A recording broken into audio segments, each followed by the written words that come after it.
Welcome to the BiggerPockets Money Podcast, show number 205, where we interview Zeona McIntyre and talk about reaching financial independence at an early age by taking advantage of the lemons that life throws at you.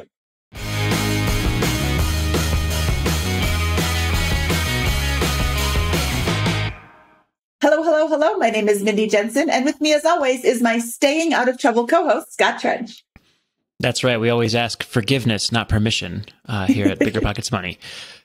Scott and I are here to make financial independence less scary, less just for somebody else, to introduce you to every money story, because we truly believe that financial freedom is attainable no matter when or where you're starting.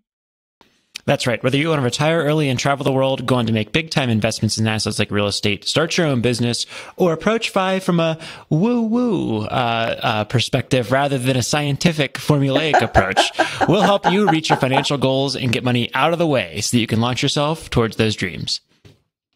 Okay, today we are talking to Zeona McIntyre, who has a really, really interesting story of creatively solving problems. And she says in the episode, doing whatever I needed to do to get creative about that. And this is absolutely a story of figuring out your own path and operating within defined rules, but also kind of exploring a little bit of the gray areas that sometimes life has.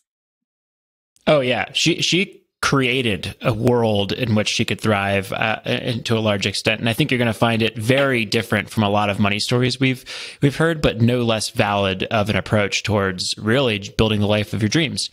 Yeah. And I hope it's inspiring for people to think outside the box. Zeona McIntyre, welcome to the BiggerPockets Money Podcast. How are you today? Thank you guys for having me. I'm doing so great. I'm super excited to be back. And I'm really fond of both of you. Mindy is just a real close, sweet friend of mine already. And Scott, I met through Mindy and Mindy's favorite potlucks. I've met a lot of great people there. So I'm just excited to see you both. Thanks for having me. Thank you for joining us. Friendsgiving is my favorite holiday. And I am really, really excited that I might be able to host one this year again. I actually interviewed Zeona McIntyre for the BiggerPockets Real Estate Podcast way back in episode 229, which I thought was an amazing episode. So as soon as it released, I announced it in the forums and people started responding with kind of ugly comments. They're like, I can't believe that BiggerPockets would support this suggestion of illegal activity. And I'm like, wait, what?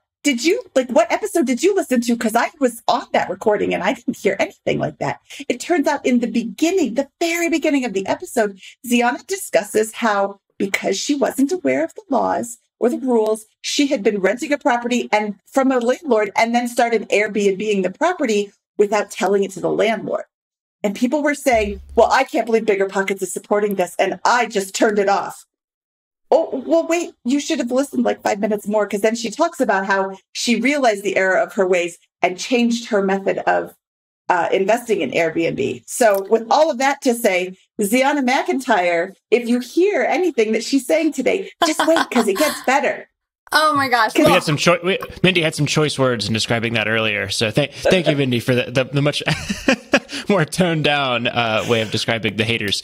It was such a good episode. It's episode 229 of the BiggerPockets Real Estate Podcast, talking about Airbnb and Airbnb arbitrage and managing Airbnbs. It was a really great episode. And Airbnb is a really great way to generate some extra income. However, if you're going to do it and you're renting a property, you should talk to your landlord. And if he says no, then don't do it. If I recall correctly, Zeona, you just didn't ask for permission. Well, it was one of those things where you ask for forgiveness and not permission, right? Well, yeah. I also was doing it within the legality of my lease. So I asked to be able to sublet, and I was just subletting. But at that time, a lot of people didn't know about Airbnb. And so it wasn't even really something that I could say, hey, I'm doing this Airbnb thing. He might not even known what I was talking about. So I don't think it's that bad. And nowadays, people do arbitrage all the time. So they are renting and re-renting, but you can do it with full permission now. So I think that's a better way to go, for sure. Yes, yes. Always absolutely operate within the lease. And I don't think that it came up in the show that your lease shared that. Or that I don't think it came up that you shared that. That was it might have been later, and they didn't listen all the way, right? It could have yes. So I did encourage people to go back and listen to the episode. It's a great episode. If you are at all interested in Airbnb, you should listen to that episode because there's tons of tips and tricks in there. This episode is not so much focused on Airbnb as just the general money story of Zeona McIntyre, who apparently did not start off in the lap of luxury and was not born into wealth, if I can give a little spoiler alert to your story. Is that true? It is true. Where do you want me to start? I mean, well, where do you consider your journey with money begins? Yeah, I would say that I grew up with parents that really didn't know much about money. My mother had this thing where she was really generous and she wanted to give a lot, but she would give kind of in spite of herself, right? And so anytime she had a little extra, she was giving it away, but not keeping enough to be in a safe place. And so she had a lot of scarcity and we always kind of struggled. And then my father, he could make money in kind of big lump sums. He was a real MLM guy and did a lot of that kind of stuff. He was businessy and entrepreneurial, but he loved toys and flash. And so the moment we had any extra, he would be buying the next, Mercedes or renting out a really fancy home or doing something. And then we would be without money again. And so it was this really unstable environment that made me think, gosh, there's got to be a different way. I don't think that everybody else is suffering like this. And I just want to figure it out. If there's some other way to do it, I want to know what that is. And so I think that's what catapulted me to this place of saying, I need to learn something else because the examples I have are not great. How old were you when you came to this realization? I think I started just acknowledging money and kind of understanding pretty young. I would say it's one of those things where you go to the store with your parents and they say, oh, well, we can't afford to get you a toy kind of thing, going to just Target or Kmart or something like that. So I think I learned pretty early, okay, we don't have enough. And then there were times where we had food stamps and my mother was mostly working. She was a cleaning lady for a lot of the time growing up. And my dad was only around supporting when he's hitting it big and had his money, but otherwise, he was kind of just bumming around. So yeah, I think I realized that pretty young. So what does high school and college look like for you?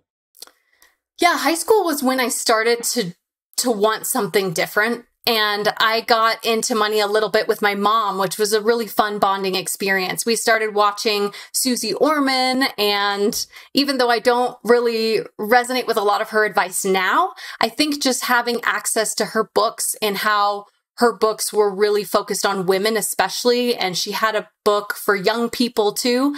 I think that was a great starting point. And I was always an avid reader, so that got me a little bit geeky excited about it. So what do things look like kind of as you move into high school with your financial position? Are you working? How do you kind of move on from there to college?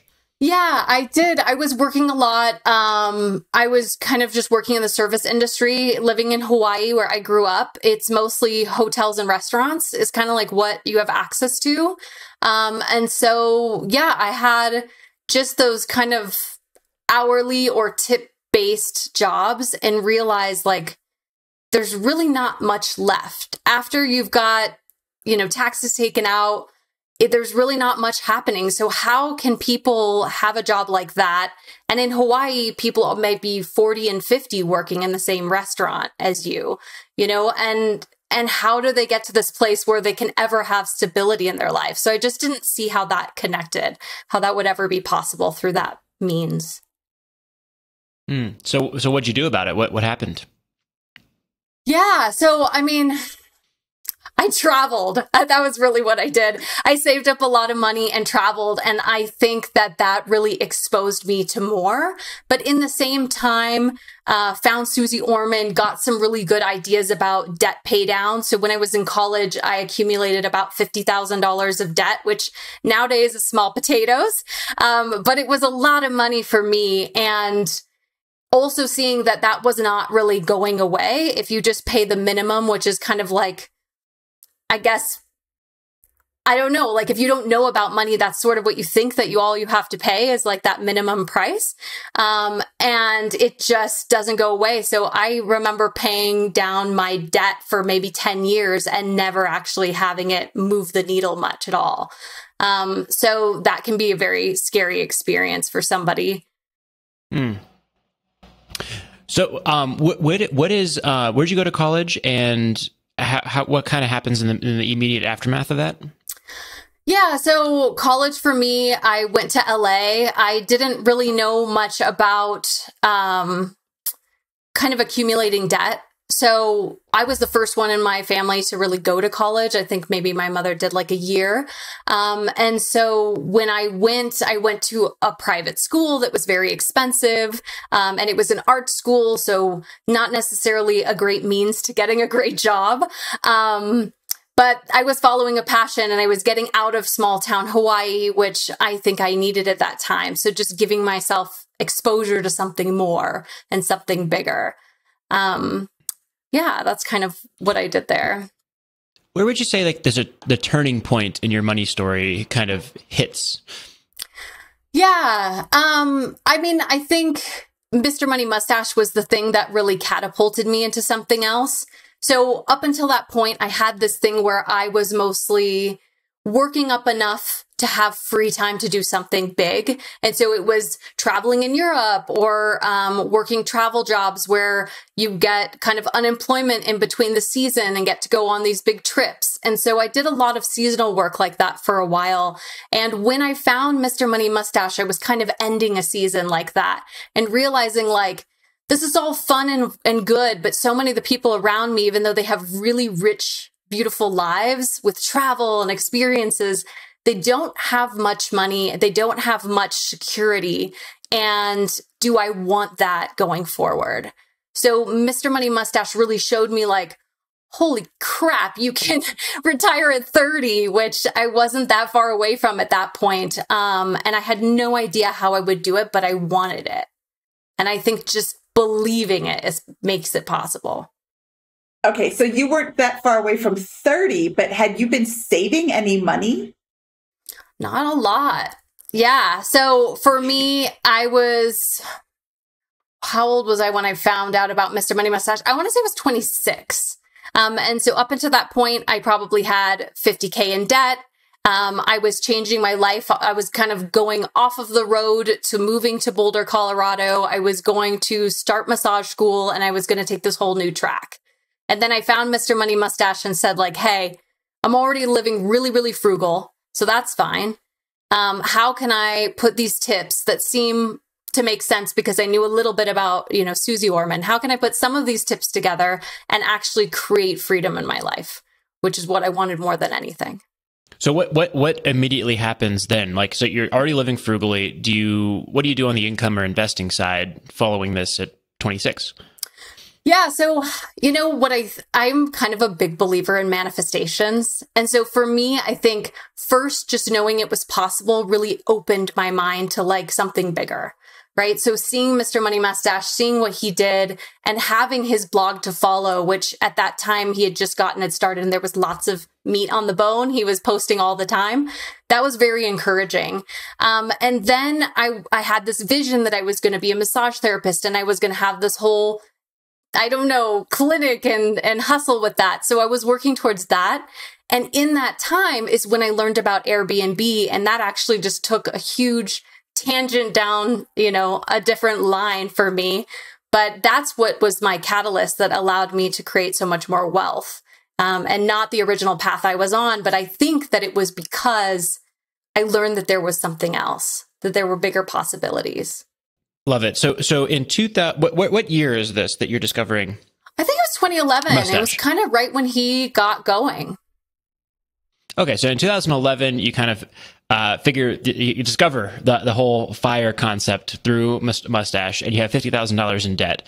You're on a track to become a massage therapist, but you pivot right away, it sounds like, to Airbnb. What's the kind of arc of your debt pay down, and what are a couple of breakthrough moments on that journey for you? Yeah. So I got to the place of realizing, like, I need to throw all my money at this debt, where it's kind of this experience of the snowball effect, or I mean, I think he has an episode, or not an episode, but a blog post where he's talking about, treat debt like your hair is on fire, right? So every little extra penny that you can scrape up from under the couch, that should go towards your debt all the time. And so the beauty of Airbnb is that I was able to live for free, right? So if you can take out that huge expense of transportation or house or both, if you're really lucky, then you can get rid of a lot of debt that way. And so when I started doing Airbnb, I was working just minimum wage at a marijuana dispensary. And then I started doing Airbnb, and it allowed me to have first no payment for rent, and then shortly thereafter, a little bit of money coming in that was extra so that I could, get groceries and do basic stuff and pay down debt. That's awesome. So you're working minimum wage in Boulder, Colorado, which is one of the most expensive places in the country to live at 2011. It still is. And you're working minimum wage. And this is where you discover Mustache and begin chasing financial freedom. I love it. How much are you able to begin putting towards debt, like, per month? Do you have any, is it sporadic, your journey, or is it kind of consistent and formulaic? Or how does that work? Well, I mean, so the big thing that happened for me is my mother got cancer. And actually, I was able to write off a lot of that debt because of that. And so I don't know that that's a path I'd recommend for anyone. And it's not. What is that?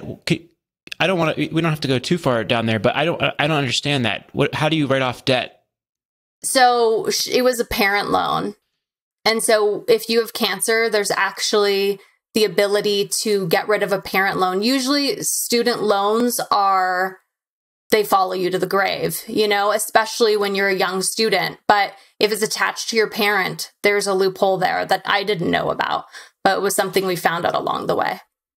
So your parents guaranteed the student loan debt. And then when she became ill, there was a forgiveness situation there. Yeah. Okay. So I did start paying a lot down, and what my rent had been like $750 a month. And so I was starting to pay that. And then she got sick, and I was able to get that written off. And it was a beautiful gift. I mean, I'm really, really grateful for that. It was at the time kind of like winning the lottery. I remember telling a friend like that, like, I couldn't believe that this debt that I'd been paying for 10 years already was going away just like that.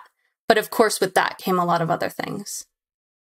Yeah, I want to point out really quickly before Scott jumps in, you said a few minutes ago, I paid down my debt for 10 years and it never moved the needle. Yeah. That isn't how debt should work.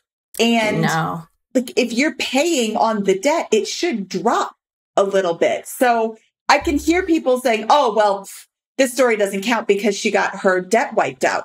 Well, it wasn't like you got your debt wiped out because you won the lottery. You had a really horrible thing happen too. Let's not lose count.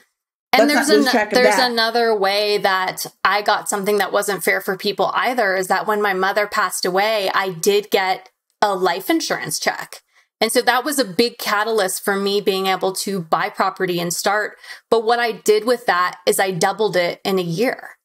And so lots of people would take that money and either squirrel it away in a bank account and not know what to do with their grief, or, spend it frivolously and then be kind of screwed over. But I was able to take that money and double it, and then over years, make that a whole empire for myself, right? So it's something now that is supporting my family and my nephews and everything like that. So I'm super grateful for it. But yeah, it is maybe a cheat in some people's eyes.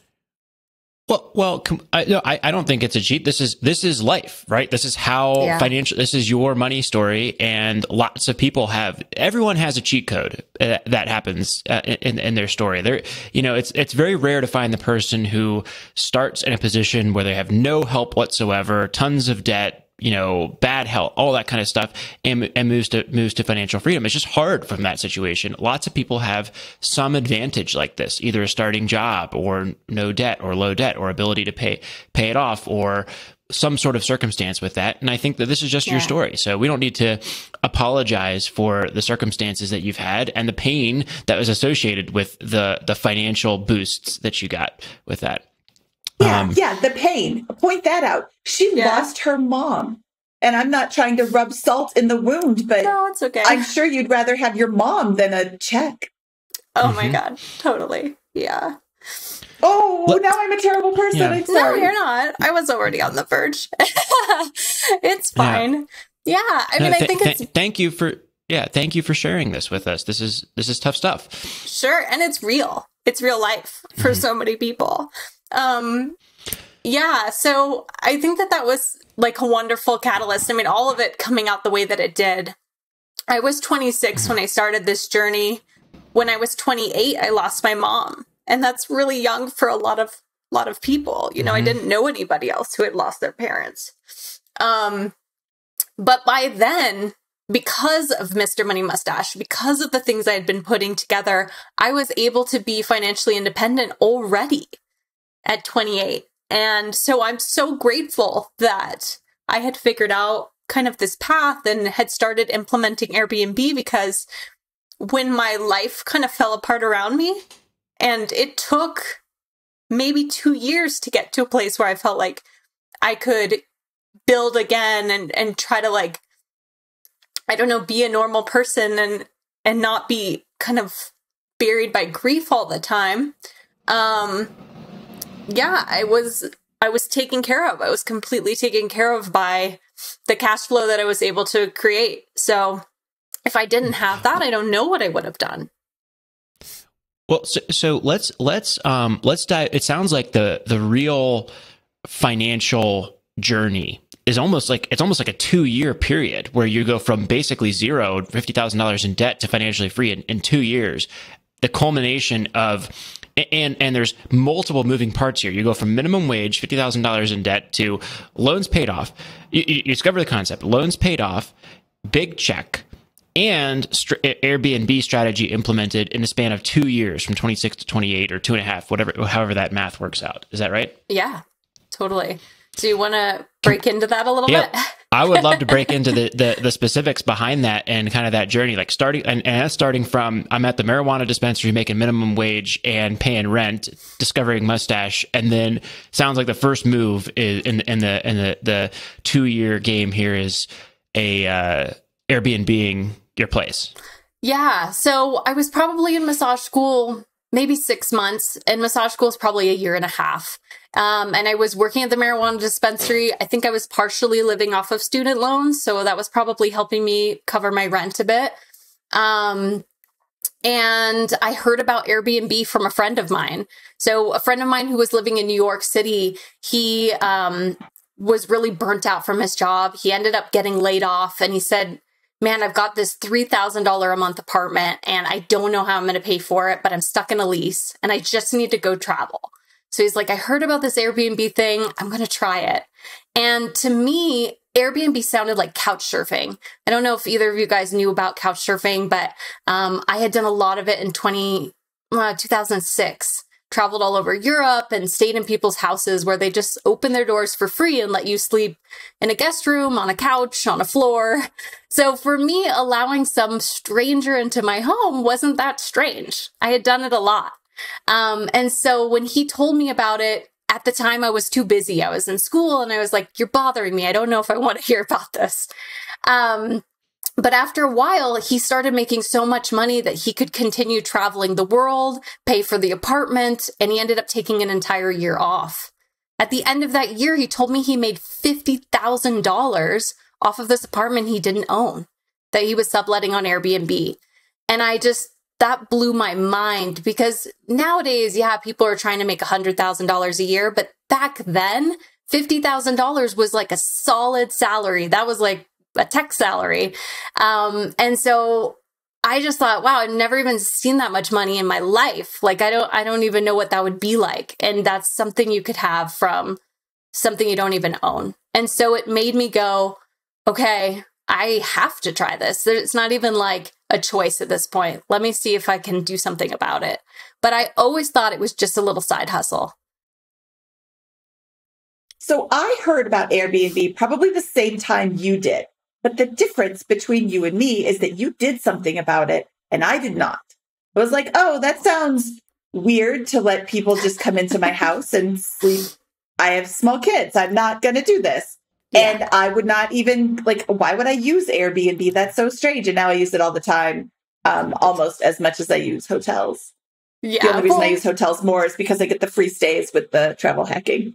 Yeah. With children, I understand that being a weird concept at first. You know, you've got to protect them. But yeah, for me, the Airbnb journey started really small. I had a 2-bedroom apartment I was renting, and then I had a roommate move away. And I thought, okay, well, I've got this furnished room already. It had my furniture in it. I can just get another roommate, or now this is this perfect opportunity. I can try this Airbnb thing I've been hearing about. And so it was so successful for me that I was renting out her room, and then sometimes I was renting out my room and, you know, going and staying with friends and doing massage trades, buying them breakfast, doing whatever I had to do to be super creative about that. And over time, it ended up being so, there was so much demand that I knew that I needed another place, because I was very often out of my home and I needed to figure something out. So one place turned into two. And for probably the first 2 years, I just straddled 2 places. That second place changed a little bit. Yeah. My father, actually. So I asked my dad for a loan. I told him this whole concept. He was like, sounds really weird, but like, I trust you. Okay. And so I asked him for $4,000, which at the time it seemed like a lot to me. And that was enough for first month's rent, deposit, and a little bit of furniture. I just kind of scraped it together at garage sales and Craigslist and all that, and made it enough to work. So it was pretty bare bones at the beginning. You had no money at this point. You had no savings. You're just cash flowing a little bit, and you're like, a loan of $4,000 is enough to rent a place, the second place for you. Yeah. And so, yeah, I think anytime I had anything extra, I was putting it towards my debt. At that time, mm-hmm. I didn't know, I don't think my mom was sick yet. So I didn't know that I had that opportunity. So that debt just seemed like it's never going away unless you get really aggressive about it. Hmm. Yeah. And all this time you're working full-time, minimum wage? I was probably working part-time. And I think as soon as I was able to cover my basic living expenses, I left that job. Because what would happen is that with Airbnb, you could charge a cleaning fee. And so even like a $40 or $50 cleaning fee was more than I made in a day. So I thought, well, screw that. I'm going to work 1 hour and clean a place in my, in the middle of my day and have all the flexibility and keep that. And of course, you pay taxes on things, but I wasn't thinking about it at that point. Okay, so we now have 2 places. How are things going from here? Yeah. What happens to your work and your savings rate and all that kind of good stuff? Yeah, so I wish I was tracking my savings rate more. Basically, I was just kind of in this place of living between 2 places, trying to pay all my debt, live as frugally as possible. And I think I was at least maxing out my Roth IRA, which I had been doing since 18. That's something that I got from Suze Orman, and I was really grateful to have. But other than that, it was all just going down to debt, trying to move that needle as much as possible.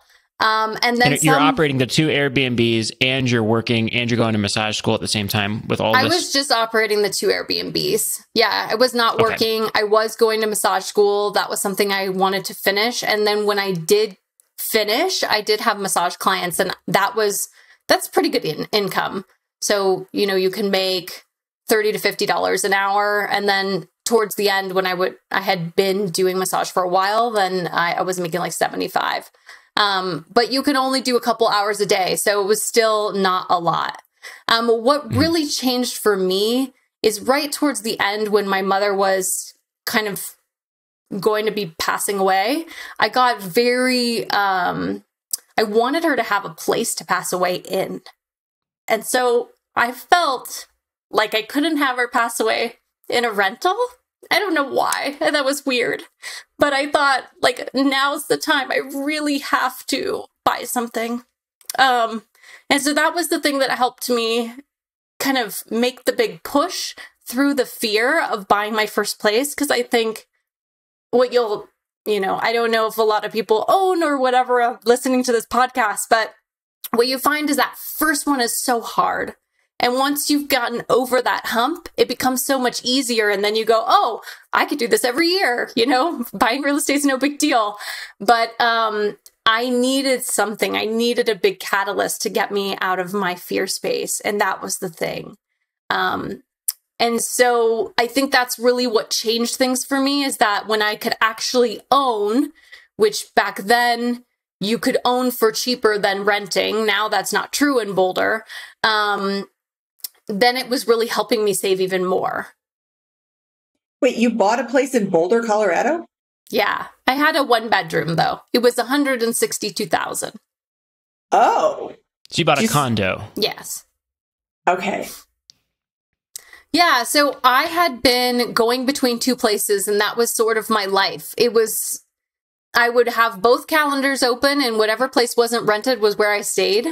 And then if they both rented, I would go stay with a friend and try to make that work. So yeah, that was a hustle for 2 years. I'm first to say that it wasn't convenient and it wasn't comfortable, but it was a way for me to pay as much debt as possible and save up so that I could buy something. And so I was taking care of my mom in the last 3 months of her life. And at that point, I had to be much more stable. We were renting another place and I had the 2 rentals going.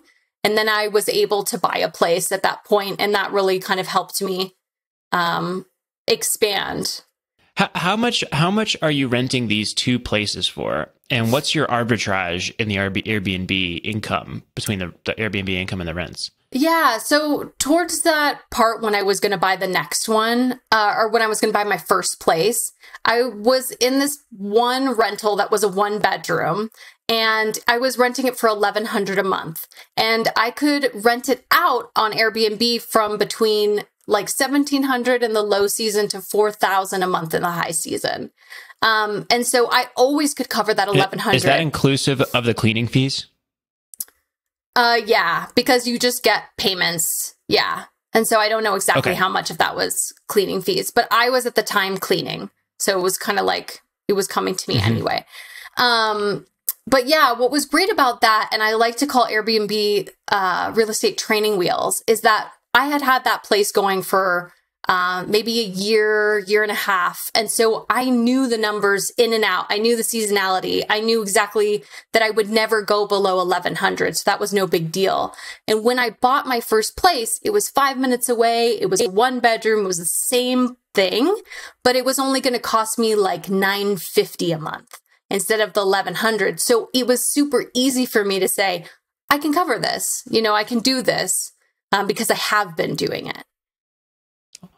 This is awesome. So we now have 3 places, and you're arbitraging them. It looks like between $1,000 and $3,000 a month in profit spread between the fixed cost, either the rent you're paying to the landlords or the mortgage you're paying on that. So you're starting to really rake in some serious cash at this point, I imagine.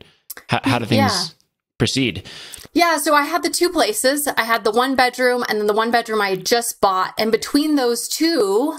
I was able to cash flow enough that I realized that this idea that I'd originally started out with from Mr. Money Mustache, that I had to have $600,000 in index funds because that's what he did to retire. And now people say, oh, you need $1 million.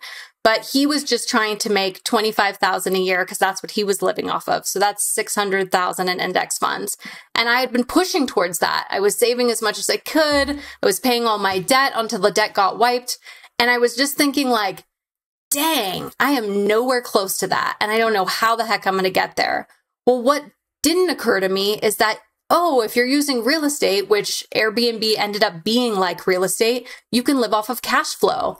And what I was spending a month was only $2,000 to $2,500 a month. And so very quickly I realized, oh my God, these places have made me financially independent already. And I'm working 3 hours a week, you know, answering Airbnb emails and doing a little bit of cleaning. So it was kind of one of those things that I woke up to and I'm like, shoot, I'm already there. Well, there's a giant, giant gotcha in the story here, which is that you're doing this not necessarily with landlord permission, and we know that the law evolves to make this much more difficult over the next couple of years. Yeah. But with that, how are you? Is that going through your head at this point, or are you kind of like, oh, those aren't really problems that I'm really dealing with right now? Yeah, I was really stressed actually that a landlord problem could come up. And I had a couple, but they never ended poorly. I had a place that I had been renting that it was a building where the landlord owned the whole building. And so one of my neighbors ratted me out because we all had the same landlord. And I was like, darn, I didn't think that one through. But the guy gave me a pat on the back and said, this is super clever. Just don't do it here. And he gave me my deposit back. And he's like, go, be free, you know? So that was fine. That worked out well. And the next one that I had a little issue with, I just kind of told him, oh, sorry, it was a misunderstanding. I thought I could sublet. And he was like, that's cool, whatever. And I filled the place with somebody else. And I found her on Airbnb very shortly after with the same place up. And I found him on Airbnb renting out his own place. So I was like, look at this. You can't stop the system. You know, I got everybody started. So I didn't feel too badly about that. And I think that was another catalyst that got me towards buying my own place because I thought, okay, I'm going to be the most legitimate if I buy. And this was 2014. The laws in Boulder didn't change until 2019, I want to say. Maybe it was 2017. I don't know. But it was way before then. And so there was there was nothing wrong about it as long as the HOA was fine with it. Okay. So we're in 2014. Mm-hmm. And so this is 3 years past your discovery of Mustache. Yeah. And since 2011, several things have happened. You've gotten two places, you've bought a place. You've never really had more than two places at a time with this journey. There's around two places at a time. Is that right? Yeah. In this? Yeah. So I started renting around 2012. Then, got to the place of buying the place and being financially independent in 2014. Yeah. Mm-hmm. And then, and in 2014, it sounds like that's when your mom passes. Is that right? Yeah. She passed away like, I don't know, a week or two before closing. So she never actually got to go to the place. Mm. Wow. What happens? So what happens in 2014 and then on? We know that there's your mom's passing, and then there's a big check as well from the life insurance with that. Is that a catalyst for acquisitions and growing the business? It was. I didn't know what to do with it, and I felt super worried that I would do something wrong. And so I had a loan. I had a private loan for that first place that I had gotten from a previous landlord, actually. And because I was just doing Airbnb. Can I ask something? How was I going to qualify? Did the landlord kick you out? Did the landlord kick you out because you're illegally Airbnb-ing his place and then give you a loan to buy a place because he realized how good the strategy was? Is that generally what happened here? It was not that guy. No. It was a landlord maybe 3 before or something like that. But yeah, okay. He was just a friend of my mom's and I told him kind of the vision I had, and he was excited about it, and he gave me a private loan. So I will also tell people, like, ask for what you want. You might just get it, right? Because there was no way I was qualifying for a loan that way, a mortgage. So you got a private loan in 2014 at some point from a landlord? Mm-hmm. So friend and family landlord, prior landlord. Can you walk us through this acquisition? Is this the place that we discussed, the condo for 165? Yeah. 162. I told him that I was paying more already. And so I just it was one of those things that I discovered in the shower, right? It's like I had a light bulb moment and I was like, shoot, I should just ask this guy. He is an investor in town. He was renting us a place in this complex where he owns like 17 units. And he just had such a cool life. He was like in his 70s, but he'd play like volleyball with everyone and ride his bike everywhere. And he's just like a cool young old person. And I was like, I want to live like that, you know? And I think I had heard that he had given someone a loan once, but I think it was probably to buy one of his places. I'm not exactly sure, but I just thought, you know what? I'm going to put on my big girl pants. I'm going to go ask. And if he says no, then I'll have to figure something else out, right? So he ended up saying yes. And now that I know so much more about loans, it could have been so much more complicated, but it was literally that we sat on his porch, had some tea, and talked over a couple of things. He never looked at any documents. He never asked for any proof. And as long as I paid the loan, he was happy. So this is how you raise $162,000 in capital after 2 years of asking for forgiveness, not permission on the Airbnb side. That's how you finance this first property that you own, which you then Airbnb using a private debt because you're not even attempting to get conventional financing. It sounds like with a loan. And is it 100% financed with this loan from the private? No, I was able investor? to give him like 10%, and so he was okay with that. And you know, I think he looked at the HOA docs. He was more interested in the property because I guess he thought that if anything happened, he would get the property. So he just wanted to make sure that that was real safe. But yeah, after that. Okay, so we're in 2014. We've got some money. We've got a property with a private loan. Yeah, what happens from here? Hold on, I want to jump in here really quick because we're sitting here in 2021 talking about this, where private loans are, at least in my life, private loans are like a thing that I know about. I've been the lender on private loans. I've been, Airbnb is now a thing. I'm hearing all these stories, but these are 7 years ago, 6 years ago. How does math work? 7 years ago when private loans weren't a thing. You didn't ask people for money because why would you? You're a bum if you ask people for money. You certainly don't ask them to buy you a house. You did Airbnb. That wasn't a thing. That was some random weird thing that people did. I'm hearing over and over again, Zeona is being faced with these things. And instead of like, I can see somebody listening to this saying, oh, well, she was so lucky. No, she wasn't. There is nothing lucky about her situation at all. She is savvy and she is taking advantage of situations that are coming up. She is being creative. She is looking into, oh, here's a new thing. Let me go test that out. How did Airbnb grow? Because of people like Zeona who furthered it by helping it. And yes, there are gray areas with regards to the leases. And in some cases, they weren't so gray as black and white. And she asked for forgiveness. And this, again, is not now where everybody knows that you can't Airbnb a property unless you get landlord permission. This is back then when this was some brand new thing. And this is just such an amazing story of creativity. And go you. Oh, thanks, Mindy. I agree with that in principle there, and like, this is not saying go break the law and that's how you should become financially free if you're listening. But it is saying, like, if it is unclear in a certain area, then sometimes it is better to ask forgiveness. And I'll give you a perfect example. These like in Denver, we have these scooters that are all around the city. And like, they were definitely not allowed when it first got started. And so like 6 companies just dumped scooters all around the city and didn't ask for permission from the city. There was no law or permitting there. And people started using them and liked them.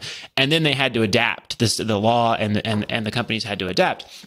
And so I'm not saying, again, like, you should do that or do this or break the law or anything like that. I'm just saying when it's gray, sometimes these companies that just go for it and begin generating revenue and servicing customers who want it, the law adapts and changes to meet that style. And it sounds like that's kind of, to some degree, what happened with you on a much smaller scale on an individual basis.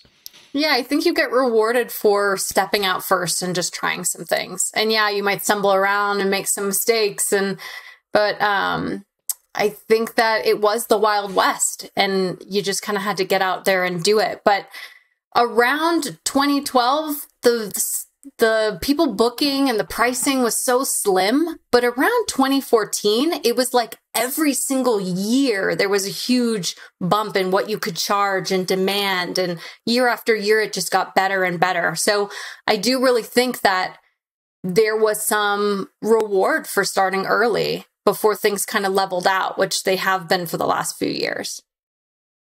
Okay, so we have a private loan and property in 2014. We've got some money from the life insurance. How do we proceed from here? Yeah, so I got a $250,000 check from life insurance, which, you know, if you think about that's supposed to support you for the rest of your life, which is what I was thinking about. My dad was still alive, but he was never a support. And my mother was my number one fallback. And even though I had been doing well for myself the last couple of years, there was no going back to mom and asking for a loan or staying at her house or, you know, there was no moving back in with the parents. It was really like, this has to last you the rest of your life.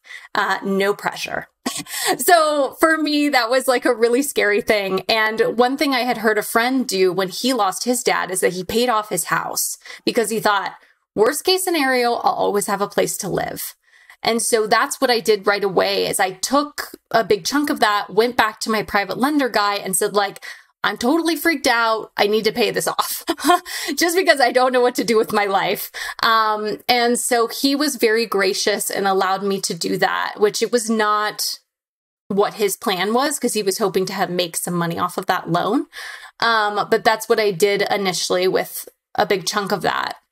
After that, so I got that place in September. My mother passed in September 2014. Then I was kind of in a grief hole for a long time. And in 2015, an old friend of mine from high school was getting married. And she lived in St. Louis. And she said, I know you could probably use a trip. Just come out. Let's see each other. It's going to be okay.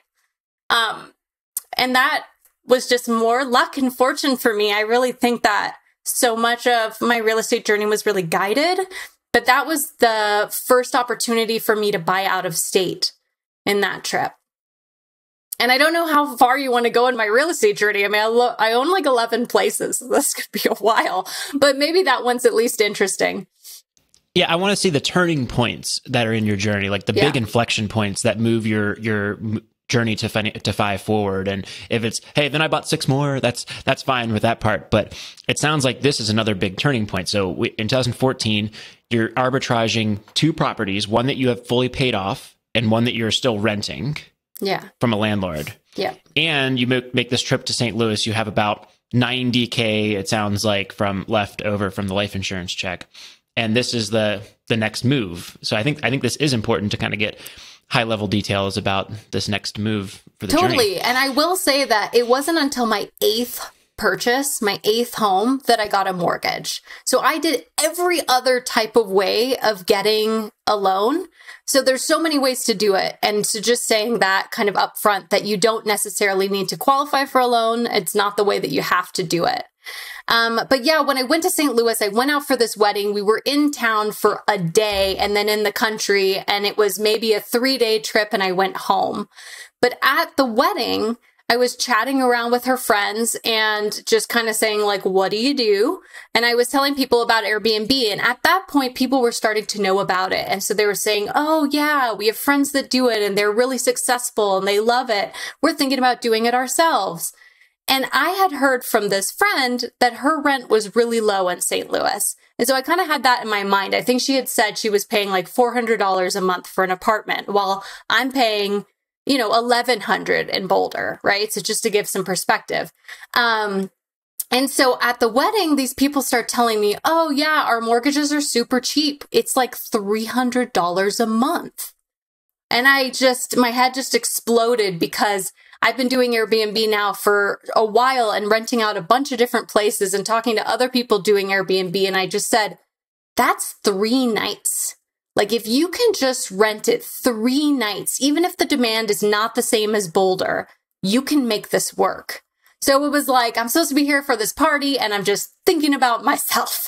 But I got that light bulb moment and I thought, I'm going to buy a place here. And so I kind of took that home with me and went home and did a bunch of research. And I was back exactly a month later, moving into my place. So yeah, I got very excited. Okay. Logistically, how do we handle 2 operations in 2 different cities at this point?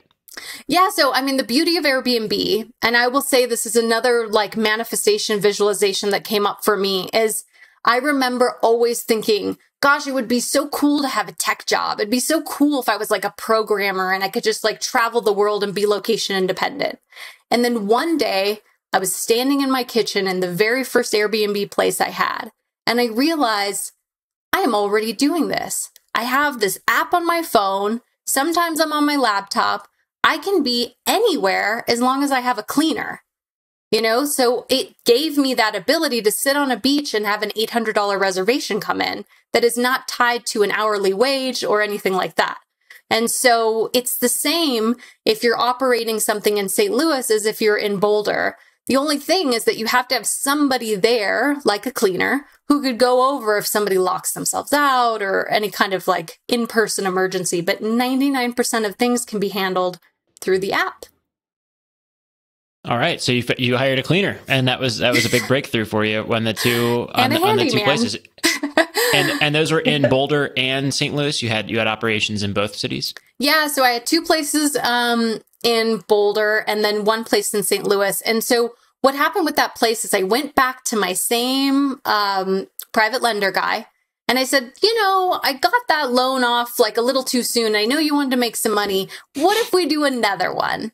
And so this time the house was only going to be $72,000.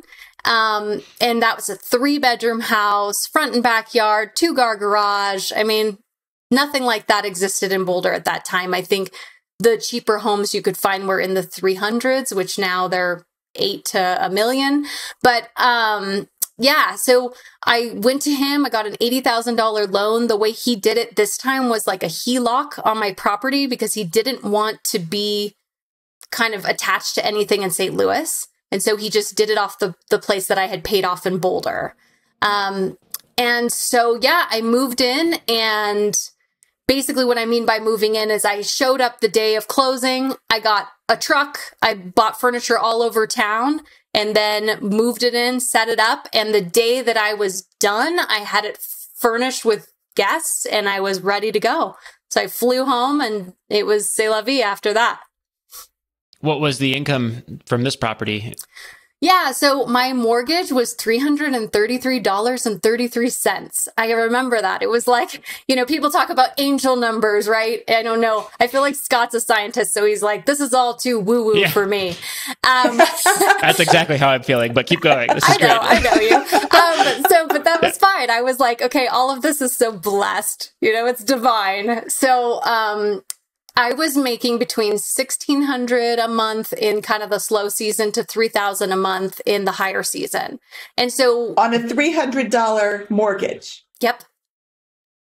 Yeah. Okay. So I want to point out that you use the word mortgage, and I want to just make sure everybody listening understands that this is not a traditional mortgage where she has the owner occupancy restrictions that that a traditional mortgage would have.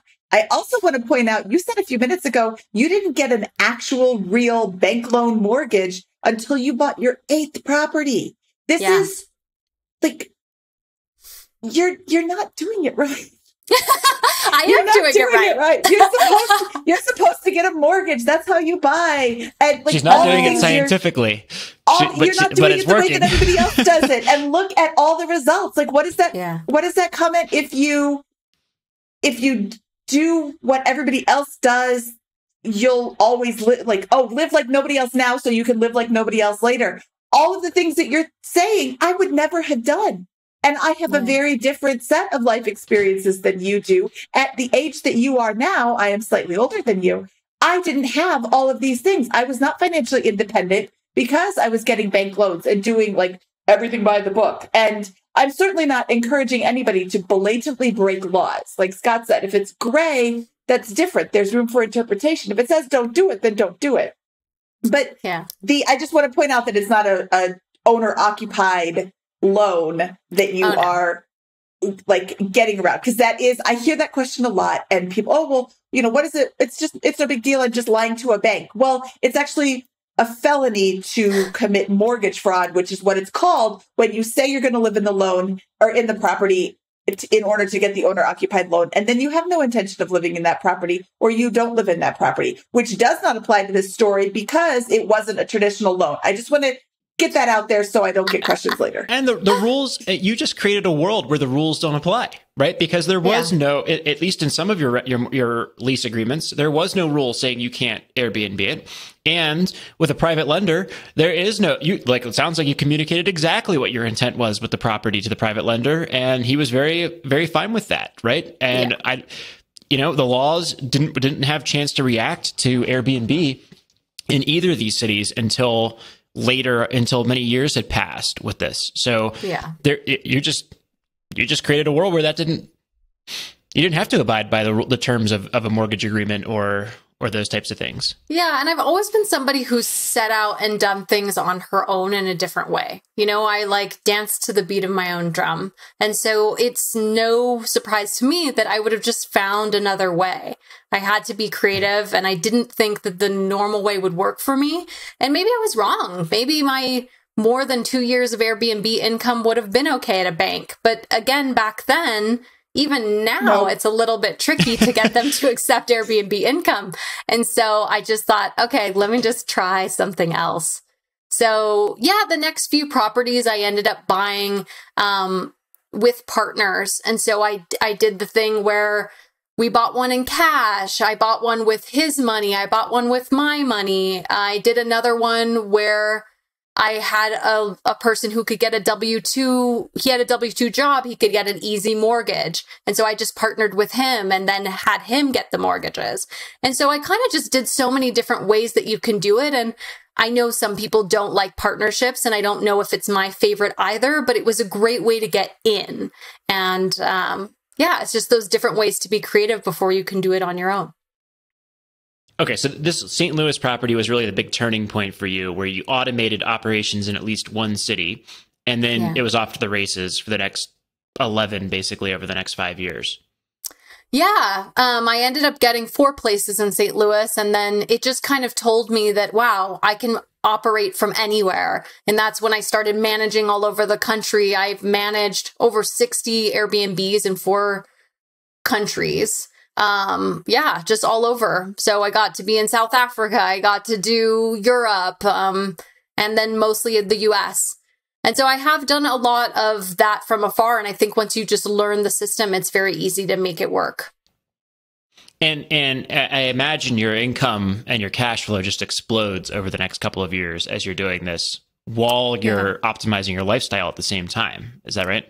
Yeah, I think in the height of my Airbnb management, I was making maybe $15,000 to $18,000 a month managing Airbnbs. And at that point, I already considered myself financially independent. So there wasn't much need for that. And so it was always just reinvesting back into properties, which is kind of how I've built things. I make a lot more as a real estate agent now, but that's kind of a new development.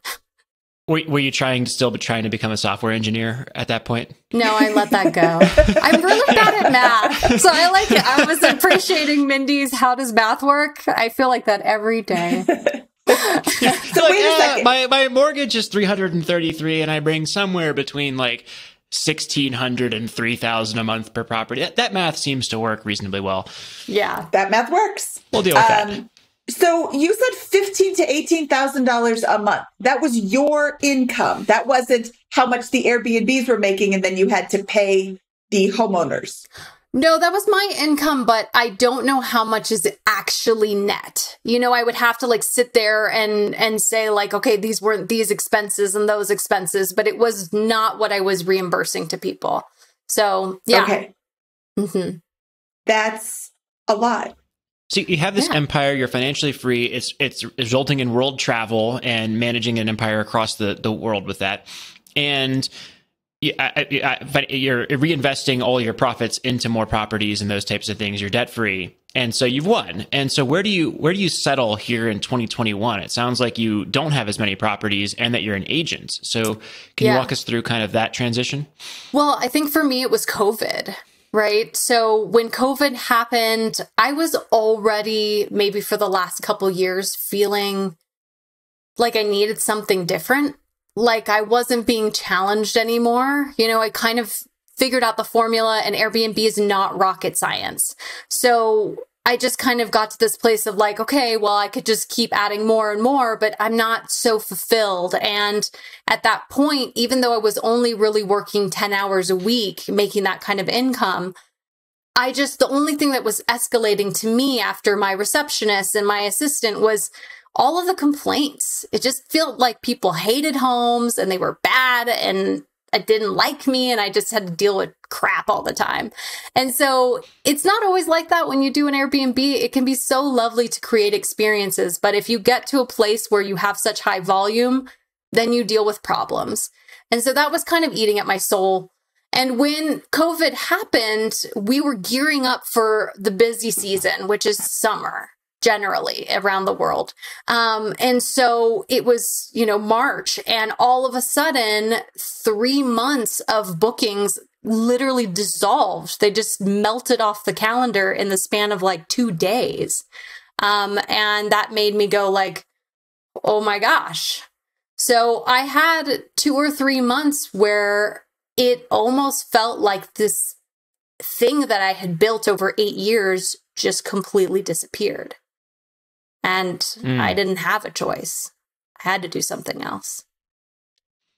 But you, at this point, did you have a substantial net worth through these properties in terms of the equity to debt split? Yeah, I was at about $1 million, I would say. So I had, more than enough. It was totally fine. And I pivoted a lot of the rentals, the ones that I owned at least 2 more month to month, doing furnished rentals for nurses and things like that. And it's still very lucrative. So that's fine. I ended up learning ways to make it less expense heavy, because Airbnbs are super expensive to run. You can say, oh, great, I make 3 times market rate, but you're actually spending 50% of that on expenses, which people don't realize.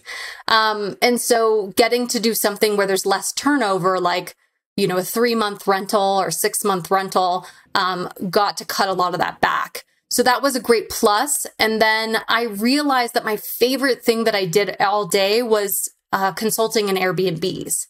So I would do that here and there for a high hourly rate. And I got to get to know people and dig into their investments. And it was just always really fun to build those relationships. And so I remember watching Selling Sunset on Netflix, and I just liked those ladies. And I was like, I could wear cool outfits and sell real estate. And then I could be in these people's lives longer than 1 hour session. I could say, oh, I'm working with this cool investor over the next 5 years and help them build out a portfolio. And so that's what I wanted to do with real estate. Okay. So you got your license. Yeah. I got my license in October last year. All right. And so now what's your portfolio look like now, and what's your business look like now?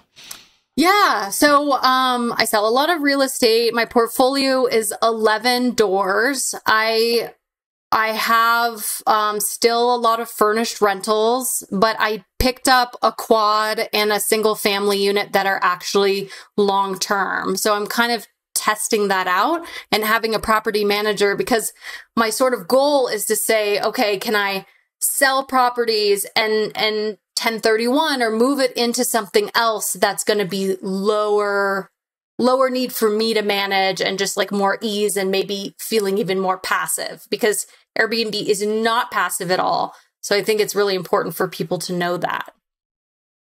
Well, it sounds like it's a good way to make $200,000 to $250,000 in profit per year at 10 hours a week. So it's not passive, but it's pretty good from an income generation standpoint, at least in your heyday a year and a half ago. Yeah. And I mean, I think a lot of that is because I bought property, and because I bought property when I did, right? So I started buying in 2014, which now looking back, we know was still very, very early. Like my property in Boulder just in 1 year went up $100,000. And that was why the private lender was so open to investing in that, is he said, you know, I think single family homes just did a big bump, but condos didn't, and they're coming. So he's like, let's get you this condo and see what happens. And so it went from, you know, 260 or 160 to 260, essentially overnight, it felt like. So things like that, you have to be invested to have that happen. You have to get in the game. You're not going to get those gains as a renter.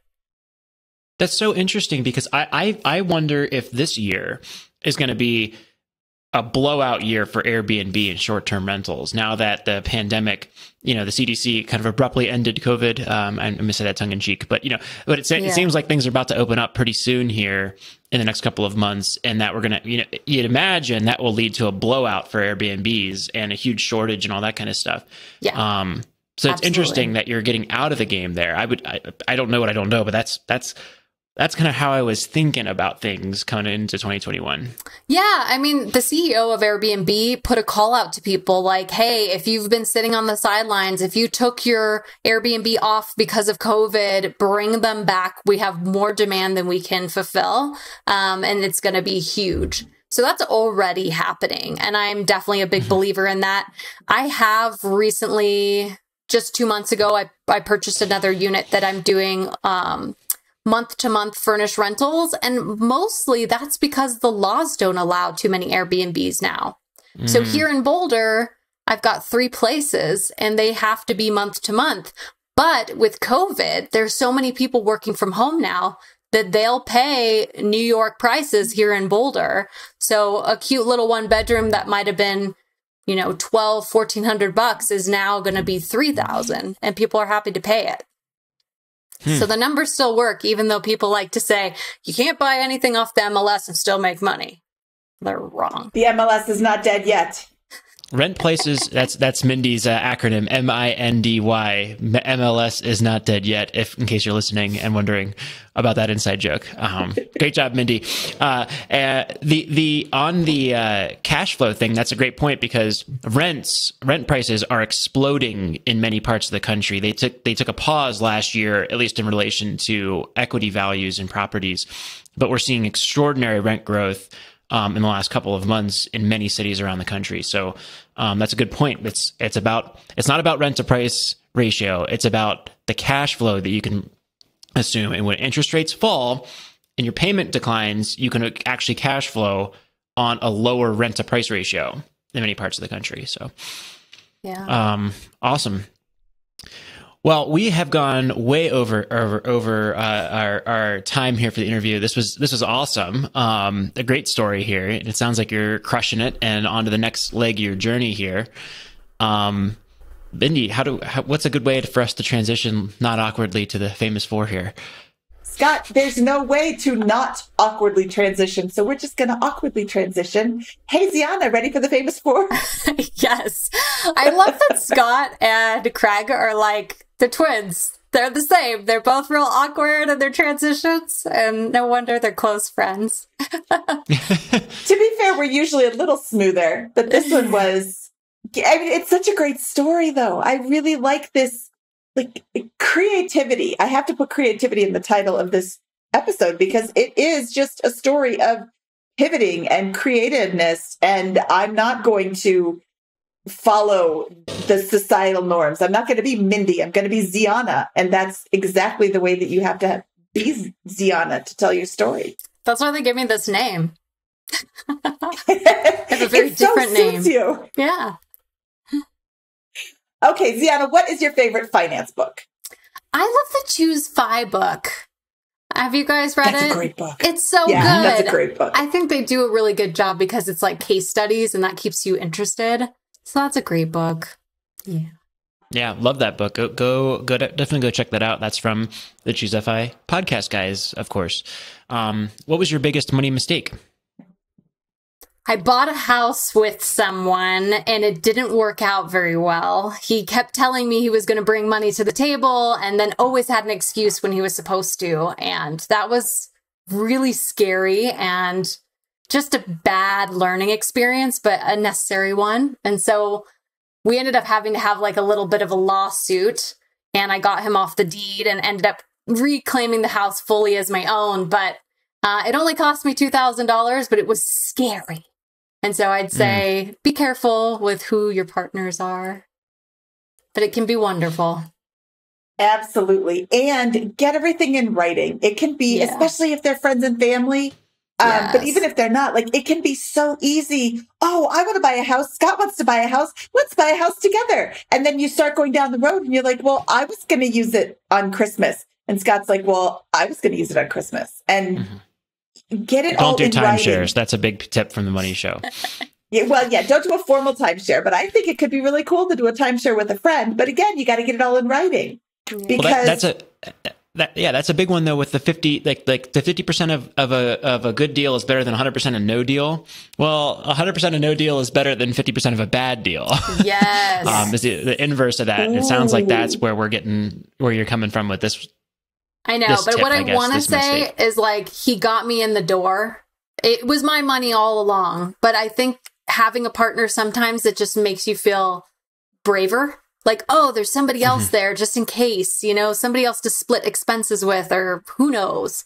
But now that house is worth double what I paid for it. And it's been a great cash flow cow the whole time. So blessings to him wherever he is. What is your best piece of advice for people who are just starting out? Oh, I would say try Airbnb. Because I do really believe in it being real estate training wheels. It teaches you how to run numbers and just get an idea of what you can earn from renting and what expenses can be like and just how to run a business. So I love that because you don't actually need much to start. You can just rent the room that you already live in. Love it. What is your favorite joke to tell at parties? Oh, man. I don't tell jokes. I'm just a funny person like that, right? Like on the spot. Oh, Scott, I did hear your episode of this show where you were telling jokes, and I was like, oh, I could appreciate that. But no, I'm not someone that just tells jokes. Sorry. Okay, I just looked up some Airbnb jokes, and this first one's actually kind of terrible. Okay. Where can you find the lowest priced rentals for your vacation? Bed bugs and beyond. Nice. Where can ghosts find vacation rentals? Scarebnb. These are great. This is Scott style. This is Scott style. Why do people in the South hate landlords? Because the devil rents down in Georgia. Fantastic. Love it. Zeona, where can people find out more about you? Yeah, I'm mostly on Instagram, Zeona McIntyre Real Estate. And then I have a website and blog, ZeonaMcIntyre.com. So reach out. Love to hear from you. Awesome. We will link to all of that in the show notes at BiggerPockets.com/moneyshow205. Thanks, guys. Zeona, thank you for your time today. This was super fun. The story of creativity and resiliency and just figuring out a way, I think will resonate with a lot of people. There's so many rules that you think you have to, operate within, but they don't always exist. And it never would occur to me to buy a house without a mortgage. And you're like, I didn't get a mortgage till my 8th house. It's so great. And I made you cry, Mindy, so that's always worth it. Yes, thank you. Yes. I made you cry, so there we go. I know we are. All right. Okay, Zeona, we will talk to you soon. Bye. Bye-bye. Okay, that was Zeona McIntyre. Scott, give me your impressions of Zeona's woo-woo life.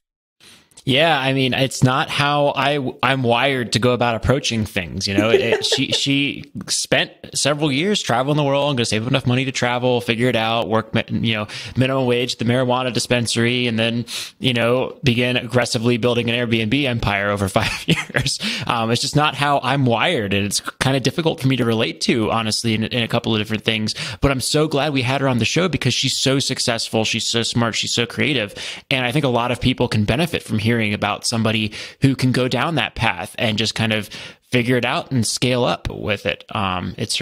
She charted her own course and made it work.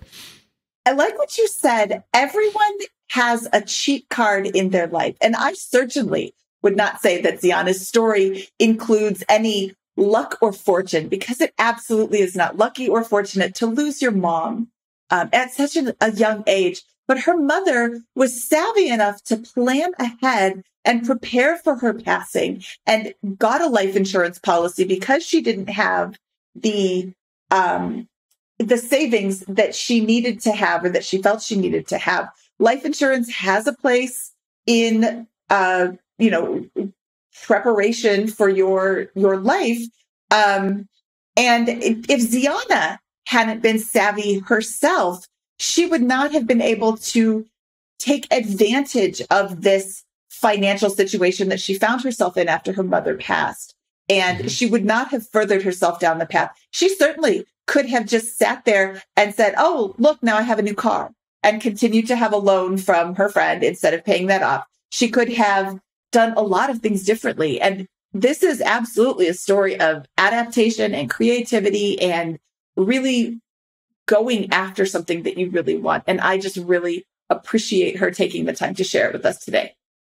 Yeah, I thought it was a fantastic story and a completely refreshingly different perspective on how to go about achieving financial independence. So kudos to Zeona. So if you have a fun money story that you would like to share with us, we would love to talk to you. Please fill out the form at biggerpockets.com/guest to be a guest on the Monday Money Story episodes.